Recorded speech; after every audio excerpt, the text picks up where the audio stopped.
Welcome back. This is Thomas again. We are going through character creation for Diamond's one-on-one D&D 5th edition game. Who needs a name? I always do name last. I don't know about you. I know, I'm just saying, like, for any commenters who want to help out with a name here who've been watching this whole thing, like, at some point she's going to need a name. And I'm just game for something that has a lot of S's and H's in it, you know? Especially if it's difficult to say. Right, a Q and an apostrophe, preferably as your middle name is a Q and an apostrophe. Middle name's just Q. Right. So, when last we left, we were figuring out which class list you were going to poach cantrips from. And during the break, you made a decision. I think it was there was an interesting reason you made the decision. So I'll let you go with that. So looking at the different spell lists for the different spellcasting classes in D&D 5th, and I was like, well, cleric seems interesting because basically you could do a lot with that as far as performance goes or show. And Thomas actually said, "Hey, look at the druid list. Check out the druid list." And I looked at it and was just immediately a little bit in love with this idea that this character has been just sort of engaging in the world consistently enough that is able to do these sort of things. And guidance looks like a lot of fun. Like, it works well with it. Things like, let me go back to the full list. I was on specific one. Things like controlling flames or molding the earth, or a thunderclap, which is one I've already selected, but they work for this dramatic effect that a bard's going to be pretty aware of, while also doing this very deep earth stuff. And I have a particular fondness for fairy tales, and not the Disney version. Grimm's and Anderson's were some of the first things I've read. There's this Enchanted World series that Time Life did in I'm guessing they did them in the 80s, because as far as they've existed for me my whole life. I have 15 of these books and I love them. So I like my stories bloody, and it's like mud. It's mud made from blood. That's how fairy stories work. So Druid works really well for this historian, story-bound sort of character who's fascinated by the idea of the story and how the story works. So, guidance. Yay! Blah, blah, blah. And one moment while I mess with my camera. But, what? Earthquake! That'd be great if we got one right now. Post. Oh, God, yeah. I could hang my earthquake bat in this room. So, internet, we live, part of living in Humboldt County is we live on the Cascadia Subduction Zone, which is an incredibly active fault system that's, I think, 60 miles off of the coast. I actually I'm about 4 feet above sea level right now, and if I stepped outside, I could hear the ocean. I'm gone. If there's a really big one. You basically live on a sandbar. Yeah.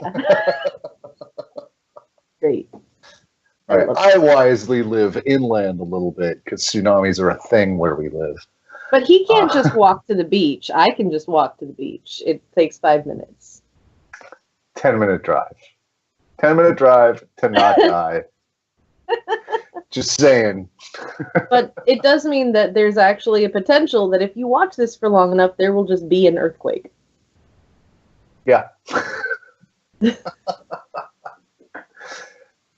All right, so we've picked your second class list of skills, and we can finish out that list as we get through. At this point, it's time to, I think, go through and do your level ups. Like I said, we're starting at 5th. Mm-hmm. All right. So, and you've decided you're going to do Bard all the way up? Are you going to cherry pick from any classes? Okay. Well, I have never multi-classed. Never, ever? Ever. I have no idea how to do it. Well, it works a little different in 5th edition than it did in other editions, but it's not crippling by any means. bards multi-class well with sorcerers. There's also a lot of dovetailing, especially like if you really like druid. Druid has some badass skills, badass abilities. But if you want to keep it simple, bards are no problem. I think there's nothing wrong with sort of into rogue maybe.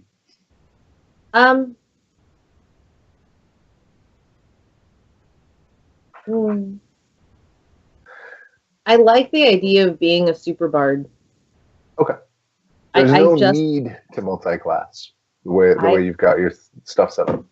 And that might change as we play. That maybe if I hit another level, But for the moment, I mean, it took Elon a long time to become a sword dancer. It's true. So let's start leveling. Okay, so level 1, pretty simple. We'll roll your hit points all at once at the end. Level 2, it's going to be a bard. Do you get anything new from bard at level 2? I don't. Oh, did you already set it up in thanks, Anvil Forge. Did you already like set up your class levels so it would already read what features you have early? Okay, so we've already done some of that. So second and third, that would be you get some spells and things like that. At fourth, in D&D 5th edition, you get either +2 to 1 stat, +1 to 2 stats, or a feat. And in 5th edition, feats are way cooler than they were in previous editions. I love feats in 3.5. So yeah. Feats have become individually more powerful. They're more versatile. They can give you more, but they're more rare. You don't get them as often. It's every 4 levels instead of every 3, and you do it instead of an ability boost. So there's a few that are really good for spellcasters that I can think of. Lucky. Warcaster, if I remember right. I like Lucky. Lucky is good. Lucky is good. Better lucky than good. Yeah. I am trying to actually remember exactly what it does, but I think it's an extra. You get to re-roll an extra die 3 times a game, I think, or 3 times a day. Yeah. I think per day. For long rest. Like it wasn't just once; it was 3 times, which is just like, hey, look, that one doesn't exist. Okay. No, not doing that. Try again. I am way luckier than that. And I like when luck gets invoked. I really like putting in like descriptions of weird shit that happens. Just like, what? Yes. Good storytelling mechanic. Right. Now, correct me if I'm wrong, but I think Lucky might also let you make other people re-roll against you. I could be wrong on that.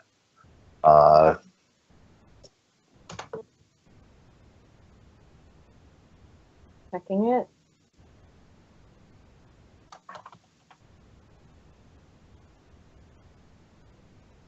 You get luck points, and it's 3 of them. Right. Extra. I hope I'm looking at 5th edition. Honestly, I'm not sure. If you're looking it up on Anvil Forge, it's 5th edition.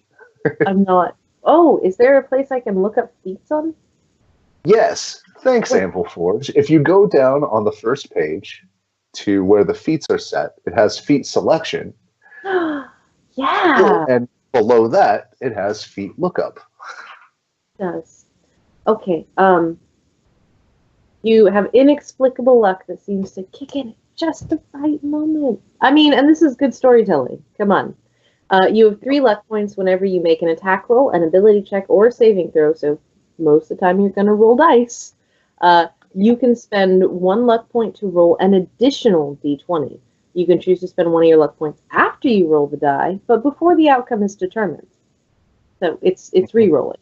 It's optionally re-rolling. You can choose which of the d20s to use for the attack roll, ability check, or saving throw. You can also spend 1 luck point when an attack roll is made against you. Roll a d20, then choose whether the attack uses the attacker's roll or yours, which would be terrible for me if I was rolling my actual dice, because my dice... I'll show you. If more than one creature spends a luck point to influence the outcome of a roll, the points cancel each other out. No additional dice are rolled. You regain your expended luck points when you finish a long rest. And that's a nice little mechanic there for, like, bard dueling banjos. It's a great dueling banjos option right there. Anyway. I like it. That's a great feat. I like it means you won't be boosting your charisma this level. Yep. But I do generally better at a lot of things. And that is really very useful. Yeah. Yeah. Yeah, you're not going to have exceptional success on many things, but you're going to succeed on most things. I'm looking at Jack of all trades over here. Over here on the right, it's a +1, standing +1 to any ability check that doesn't include your proficiency bonus. So I also get just a random +1 on everything that isn't what I chose to take that in.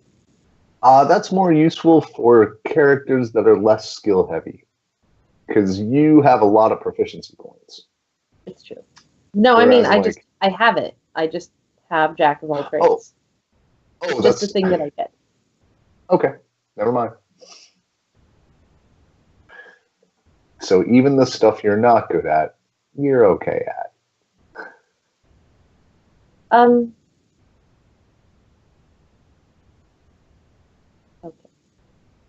That we might want to, after we're done, go take another look at your skills, knowing that. Potentially, but probably not.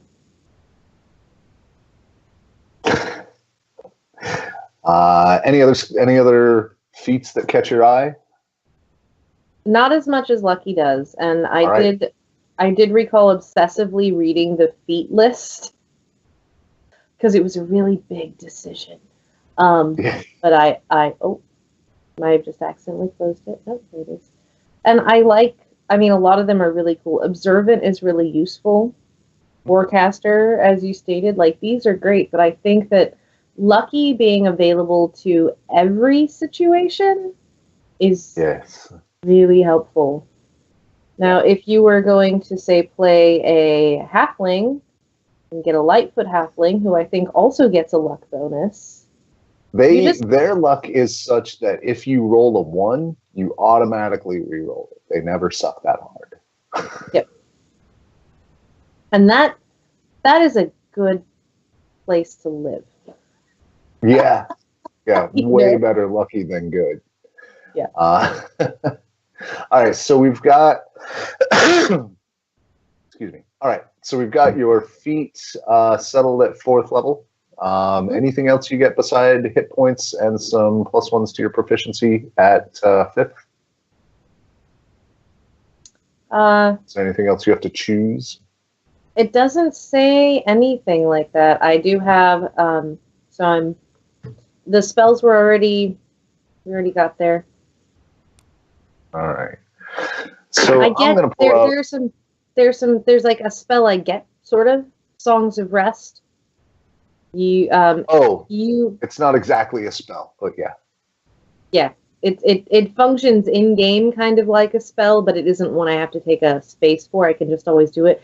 Basically, at any point that we're all resting, I can sing a lullaby and we gain... play a lullaby on the bagpipes. You read...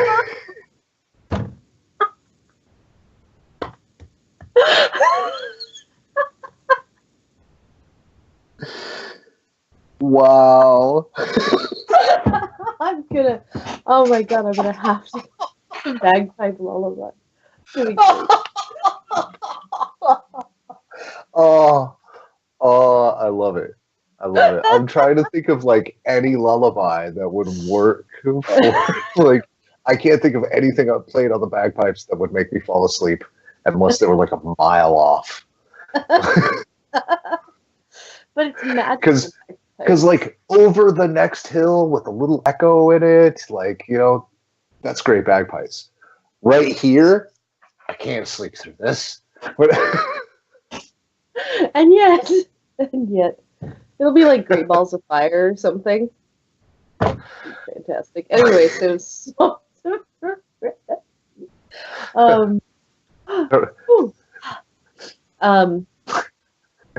all dwarven drinking songs because those are the only dwarven songs. Cutting words. Drinking. That's fun. Feat level 4. Font of Inspiration. Regain all expended use of Bardic Inspiration after a short or long rest. Bardic Inspiration is the additional die. Yes. Yes. I am currently looking up how much gold a 5th level character might reasonably have based on... And then we do equipment. Dungeon Master Guide. But I am less obsessively familiar with the 5th edition Dungeon Master Guide than I am with the 2nd edition, or the 3rd edition one, 3rd and 3.5. I think 296. Maybe I'll look it up some other day because I don't have a copy of it anymore. But pretty sure that's the table for that.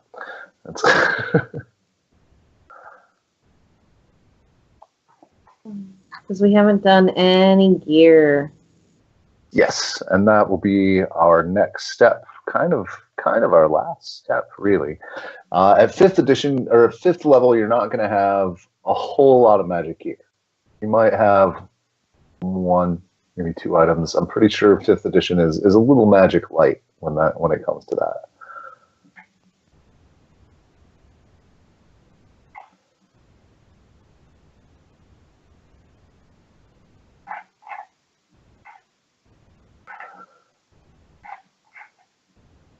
And we'll fix all this dead air time in post. Yeah. Do. Something. Great. Put on fast forward.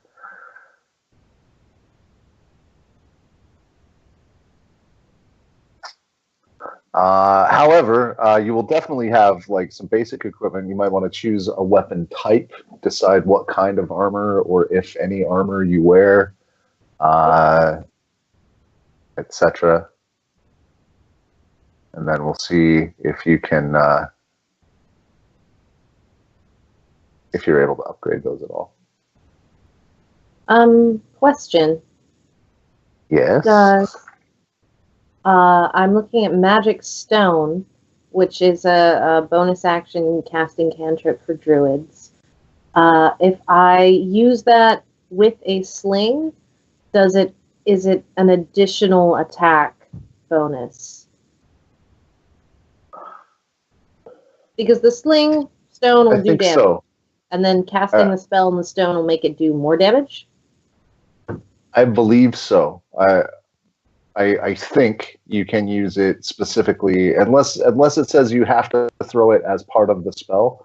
If it just makes the rocks magic, then whatever you do with it after that, throw it, bash it over somebody's head. Well, I mean, it's a pebble. You make a ranged spell attack with one of the pebbles by throwing or hurling it with a sling. If thrown, it has to. Well, there you are. So you have to have the sling. Yeah, no, I'm asking if it's an additional, because a stone and sling is going to do 1d. I'm guessing 1d4 damage. I have to go back. It replaces it. It's a higher damage dice category. I think it does a d6 plus 1. Yeah, it does. Plus your spellcasting ability modifier. Ooh. Which is what up, charisma? Charisma, which is like a +2. That's not bad. No, it's not bad at all. Get a little David and Goliath action going on here. I have to take Shillelagh, even if I never use it. This character is basically Scottish.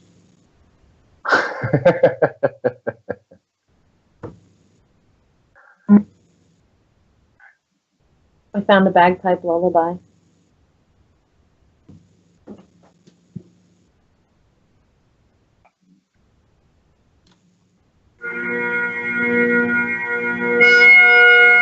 God, no.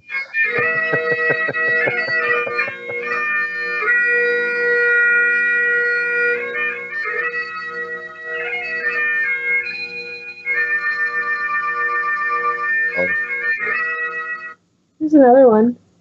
Great. Now that all the YouTube audience is gone, we can say whatever we want.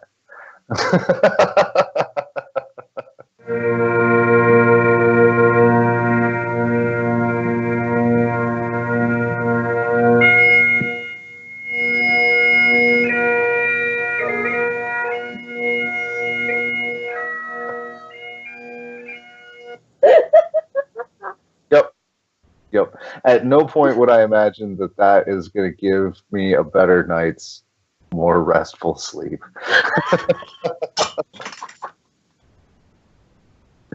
However, about a half mile away, sounds lovely. And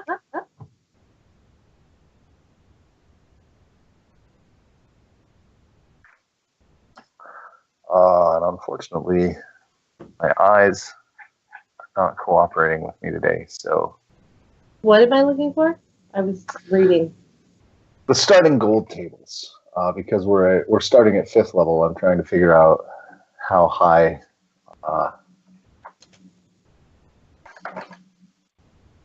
How much gold, how cool your gear is. Have you figured out kind of like weapons and armor or loadout? I was looking at weapons. That's why I was asking about the sling.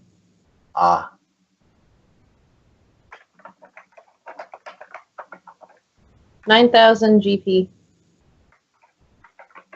Oh, you found it. Ha. Yep. See, new edition. I wasn't even in the right book. That stuff's always been in the DMG before. All right, so. So I put that. I'm just gonna write that in 9 in gold, for the moment. So 9,000 gold. I'm not actually carrying 9,000 gold pieces. That's just gonna be easier for the math. Sure. And as far as like wealth that you have available, and you're gonna spend some of that now on gear. Yes. So and especially since this is one-on-one, and I don't have to keep track of as many variables, I'm going to put in some randomness into this. I will. So because usually magic items are pretty scarce at low levels, I would say that you could put in 500 gold for a roll on one of the random treasure tables. Ultimately, you can pick an amount of them, but the random treasure tables means you might get something cool. My world is not particularly low magic. In point of fact, especially in like the metropolitan cities, it gets a little bit like Magitech. Like magical water and plumbing systems, magically fueled public transit, that kind of thing. Right, a magical utopia. Just ask the government.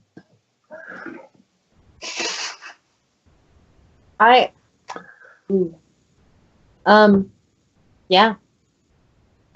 Game. I like a random roll. I'm probably going to get mid-level, and hopefully there's something cool in there, but it'll probably be at least worth 500 gold, and if not, I expect she's a little bit of a gambler anyway.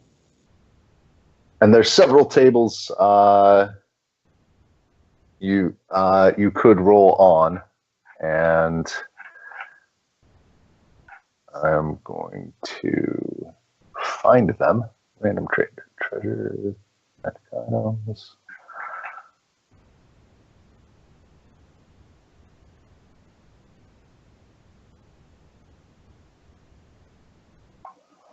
All right, here we go. All right.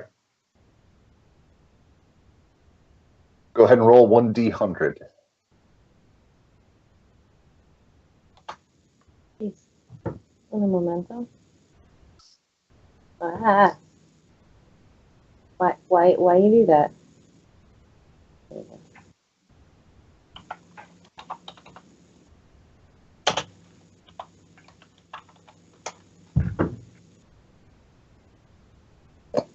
I got 100. Oh, shit. What? All right, so I was starting on a random item individual treasure table challenge 0 to 4 of treasure hoard.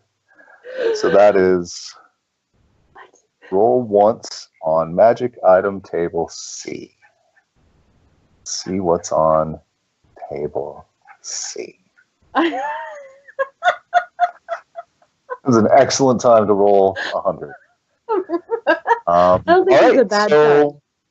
This is a pretty badass list. Go ahead and roll me 1d100 again. Okay.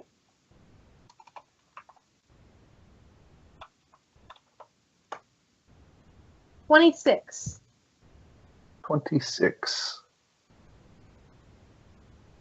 +2 ammunition. Of Is that some just sort. General +2 ammunition? It is ammunition with a +2 bonus. So you have a +2 arrow or a +2 sling bullet. Let me see if it gives a number more than one.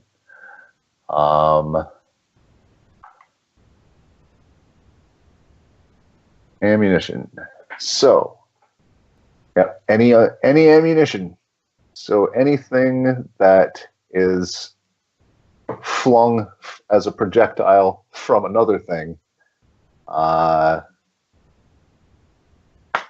has a plus. You get a +2. And I only have it once unless I get it back. Yep. So it's thankfully, a +2 arrow isn't going to like shatter on impact. It's a magical arrow. It has magical properties. A +2 sling bullet is going to survive. You know. Did you take detect magic? I don't know. Did I? It's a great one to take if you didn't. I don't know. Is it a first level in 5th edition? I don't know if it was one I was offered. It might be a 3rd level spell. Might not have access yet. It was let's start here. Instead of detect magic, it was like arcana and perception, right? No, detect magic is the actual like you can sense that there is a disturbance in the force 60 feet that way. It's a spell. No, I don't have it. At least I don't have it currently, but we're not done with spells. So. Right. Well, then a sling bullet might be might be a little risky. You know, but an arrow or I'm trying to think of other things, other types of ammunition. There aren't really many other options in this game. It's crossbow bolts. Yeah. I'm looking at the weapons. It's various versions of crossbows. Darts. Yeah. 1d4 + 2. I think crossbows probably going to be... I mean, crossbows are really pretty standard anyway. I was probably... Whoops, going to go there. Yeah, I'm pretty sure you're proficient in them as a bard. I'm not positive of that. I don't know what I'm finding out. Light crossbows, yes. Okay. So there's this additional details. I'm just going to write it in there for now.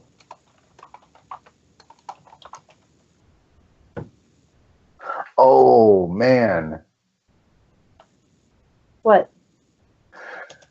Once it hits a target, the ammunition is no longer magical. Oh, okay. So no problem. So having it in the sling makes perfect sense then. Yeah. And then you are able to then shop as per normal with your thousands. There's a lot of gear in the player's handbook. There are magic items. Do you have a copy of the Dungeon Master's Guide? I don't, but I have the internet. That helps a lot. Okay. All right.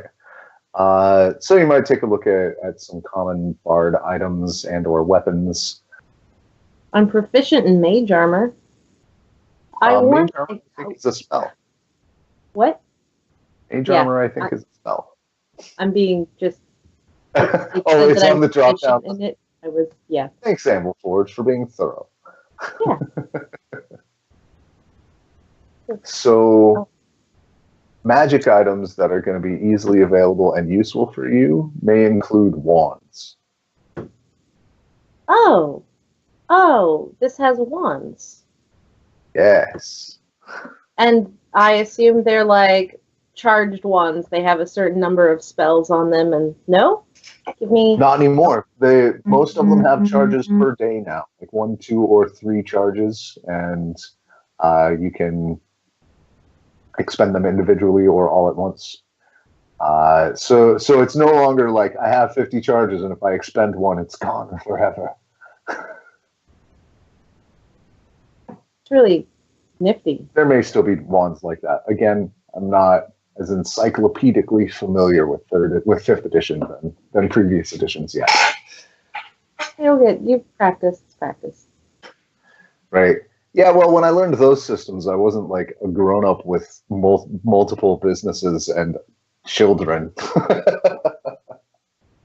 I had a lot more uninterrupted time. Now I have digital documents with Control F, so that'll be fun. What did your Dex modifier end up being? One moment. Let me select this thing out. I figured out the rest of my other spells. Sorry. Oh, good. Guidance, create bonfire, control flames, magic stone, shillelagh, and resistance. Nice. Dex.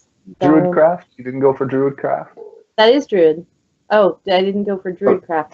The spell Druidcraft. No. And dexterity is +2 for the modifier. Okay. So you're probably not going to want... So certain armors limit the amount of dexterity that you can bring to bear in your AC. So, like... And I think you're only proficient with, what, light and select medium? Or just light armor? Light. I think I'm just light. I selected studded leather. Okay. Off the top here, because it's the highest armor class. The dex modifier is still +2, and I'm proficient in it. Right.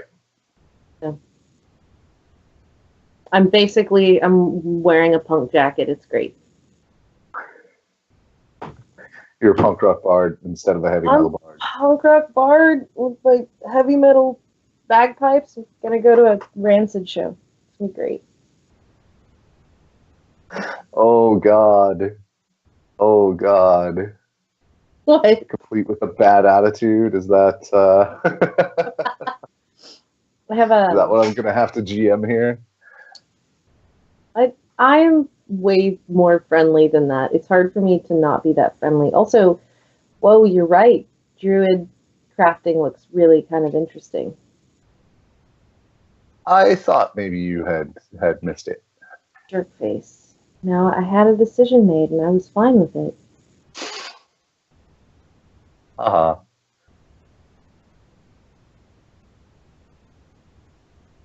So I like resistance because the bonus that it potentially gives basically other people. Uh-huh. Ditto guidance. But they sort of back-to-back each other. So... Yeah, you don't necessarily need them both, right? Yeah, well, I mean, they do slightly different things, but I think we'll go with Druid Crafting instead of Guidance, because I can already sort of get that bonus in some other ways. Jack of all trades, master of none. Yeah. Something. So then I need to get stuff lists and start looking at it, but it's also like 12:30. Yeah, and gear is usually the longest, most grueling bit. The easiest way to do it is you'll probably have about one item that is one other item that is +2, and that is a 5,000 gold, and then you have kind of 4,000 gold to play with between +1s and interesting, a wand of this or such things. And we'll get to that. Before we we'll kind of rocket through gear now that you have your basics, though. You know what weapons you're using, you know what armor you're wearing, you know what kind of things you're going to look for, if not the specific thing. Yeah, and I know that I will be able to afford what I have currently on here, which is really straightforward. Yes, I would have. Yes, easily. 26 was not a good roll. I would have liked a permanent +2 sling or something, but whatever. Yeah, wasn't on the list. Most of the items on that list were high-end consumable items. Just so you know, it was like elixirs of health and cool stuff, like good bonuses, but consumable. Magic rock. Let's see. What else do we need to do for finishing touches on this character? We have a pretty good character narrative. You started out in a dwarven clan, pledged to be a craftsman. You did not take off at it, and so your family, you took the indebted, right? That was the bond. Yes, that is the bond. Okay. I know there was some discussion. That's what you settled on, was your clan sponsored you into the college, and from there we talked a little about how the Bard College works. You graduated with all the skills that you just selected. Yeah, I can do these things now, and right. Yeah. Hung out with the hippies. It's a college experience, man. And at that point, so that's pretty much where we're going to open the narrative, is you leaving the island and choosing where to go, if that works for you. And so we're at like finishing touches phase. Name, description. We've discovered some parts of personality and how that's going to work out. I think that's where we're at. So at the end of this, basically, once I have this sheet completely filled out, just email it to you. Yes. Or I'll end up putting it on a Google Drive, and for those of you interested in taking a look at the final form, I will put that in the description section, linked to that character sheet. I want some names, names, suggestions. Otherwise, I mean, realistically, if somebody doesn't come up with something like with a good argument, I'm just going to use a name generator. And there are a lot out there, which is really useful, and just come up with something and I'm like, I can kind of pronounce that. I like that. So. Yep. One tactic I have used is think of like a language that sounds like a language that I'm using. Go to that country's census data and look in like the 500 to 1,000th most common name, where it starts to get a little weird, but it's still recognizably a name, and go there. I usually use, there's a page that has the way you would say rabbit or different forms of rabbit in every language on the planet. Well, not every language, but an enormous number of recorded languages, and far more than I would expect. And it's including like warrens of rabbits and different colloquialisms for rabbits, and I tend to just use that page.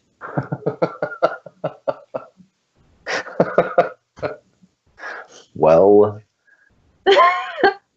all right then. For now, we'll just call her Rabbit. Hassenpfeffer. Oh, that's great. Oh man, I'll have to see if I can find like Fall of Ephrafa done with bagpipes. I like it. So you're a little more, you're on the naturey side of Bard. how would you physically describe yourself now that you know where your stats are going to land, and what do you look like? Dwarven women, incidentally, have the option to have like a downy, soft beard. I swear to God, I have an image I could just send you. There was this girl who cosplayed a dwarf recently, and she did this beautiful braided beard back and around her hair, and I'm just like, that's gorgeous. So that thing, the braided beard that's braided from one side to the other and back up into the hair. That thing, I love it. Nice. All right. Like, if there's an awkward bookish dwarf, it's basically her. Okay. All right. Blonde, brunette, red, some weird fantasy color. Not just probably brunette. I mean, weird. We can make it bright white, but no. It's not her body isn't the performance art. It's the stuff that she's doing. That's the performance art, which means she almost needs to be sort of drab by comparison. Okay. That makes sense. Yeah. Right. It's all force of personality rather than a striking physical presence that carries your charisma. Basically, yeah. All right. Not particularly strong, not particularly fast, not particularly tough. But dexterous and charismatic.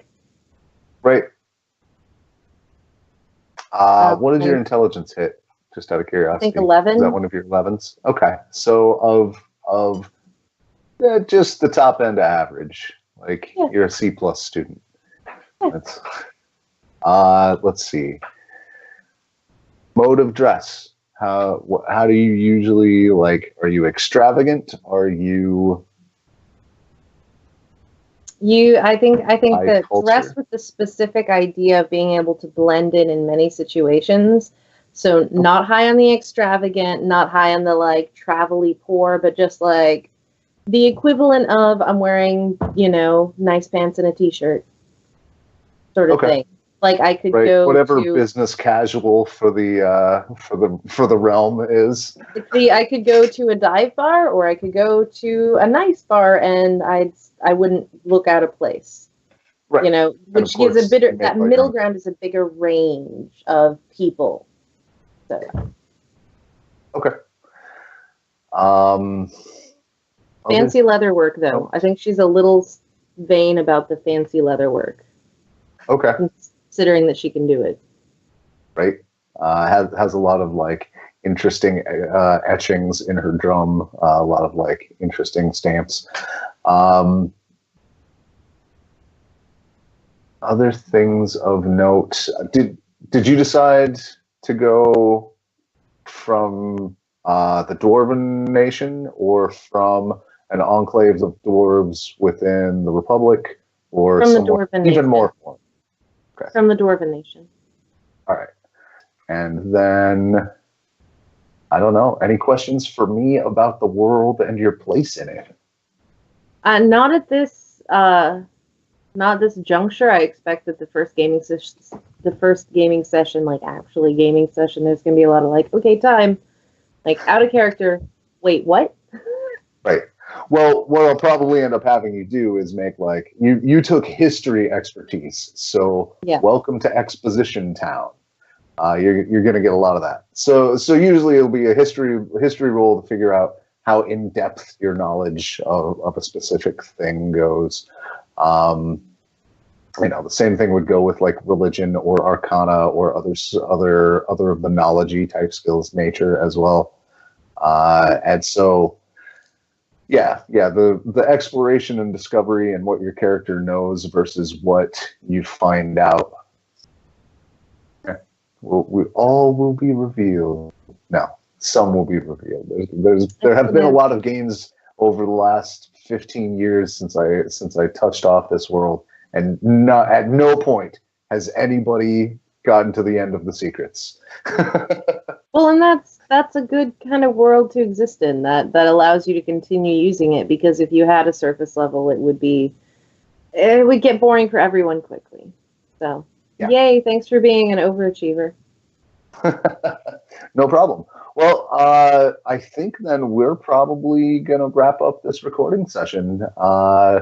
Thanks for coming to Game, Diamond. Yeah, thanks for having me. I'll be back next week. Over and over and over again. Thank you, Internet, for listening to us. Right, for paying attention. This is probably, by the time I edit it, going to be like a 3-hour cut. But so if you like what you see, if you would like to see more of it, hit the like and subscribe buttons. If you want us to have, better quality of production or things like that, you can check out our fan funding through YouTube or hit us up on Patreon if you're interested in playing in this game. If you would like to be one of Diamond's adventuring companions, hop on, let us know, be a part of GameBreakers. But until then, we'll see you. Well, I'll see you a lot, but Diamond and I will see you next week. Have a good game. Later. Adios.